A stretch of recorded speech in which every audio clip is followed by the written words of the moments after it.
For my demonstration, I actually put pictures on the screen, but I'm basically going to be saying 3 examples of each, a profit maximizing and a social business. And for social business, the first one is Tom Shoes. Now, why is this a social business? Well, you go to their stores or to their place of work, you buy shoes for them, and they use that money to make a new pair for kids in Africa, from what I know. And so they're taking the money that you gave them, the profit that they're making, and they're using it fully towards the cause. Second, there is Halfway There, and this is our recent one. We had the creator, one of the main people in Halfway There come talk to us, give us a little talk about what a social business was and how it worked.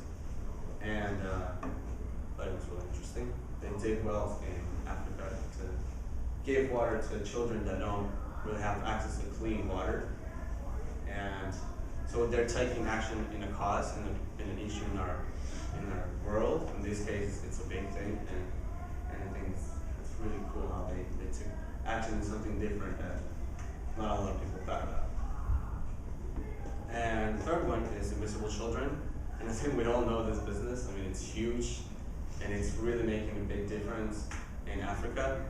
And what they do is, like I said before, they're trying to stop things like starvation and violence and kids being recluded and stuff like that, poverty too.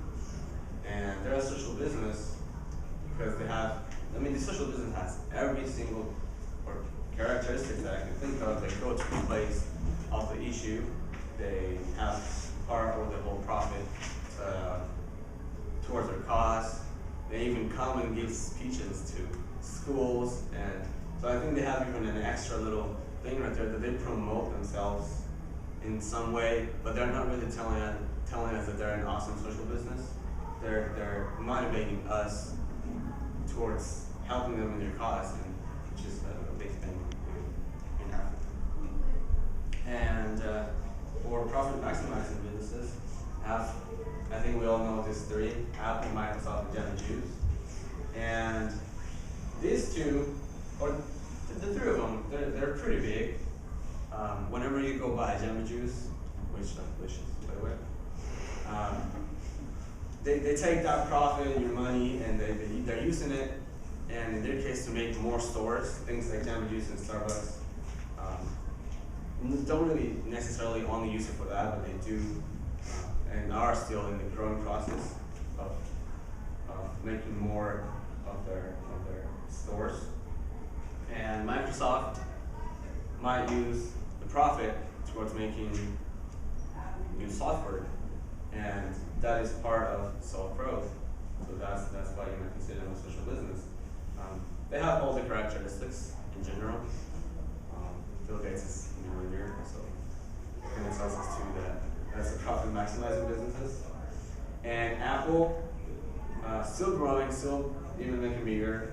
It went into the market a couple of years ago, and it's really made a huge impact. And takes in profit, self-growth, not really making any change in our society. So 3 examples of social business, 3 examples of profit maximizing. My artifact is my blog.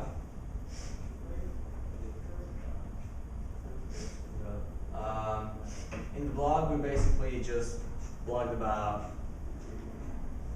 our social businesses, obviously, the projects, and a book that we read called Pay It Forward. So this is my blog, and I'll start from the bottom. So first entry, Pay It Forward. This was a little book that we read, and it related to social business project in a way, because it was all about doing something good for 30 other people. And as you can see, we have things like PMBS and CBS, which means profit maximizing business and social business, which I talked about in our first concept for this project.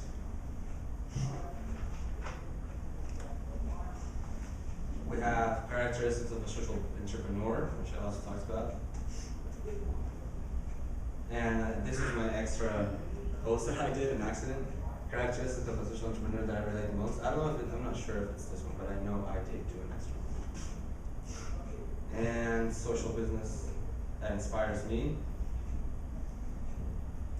Biggest post, paying it forward. Halfway there. Awesome business. And my favorite one, my mission statement for my actual social business that you can see my poster up there. And I'd like to read it to you guys. And it says, to help abused children by reproducing their artwork on t-shirts, giving them a sense of value, and a way to economically support the shelter. So what we want to do is have abused kids do some kind of art piece and print it into t-shirts and sell them, and find a way to support them with shelter and a place to live. And this cause, I'm really committed to it. I'm really looking forward to actually starting getting into action and making those t-shirts and sort of helping those kids. And that is my art fact. Wait. My reflection. My reflection. The greatest thing about this project was that I grew as a learner, but also as a human being or as a person. I think this is a great way to see some issues that are going on in the world and to be motivated to take action. I also learned the steps to create a social business, and that is something that I can really use in my future life. It is in my plans as I get older to try to start my own social business, and with some friends or however I want to do it. But it's an advantage to know that I'm not going to be completely ignorant about the topic, and that I'm going to know what social business is and what things are required to be considered a social business. And that is it. Thank you for coming.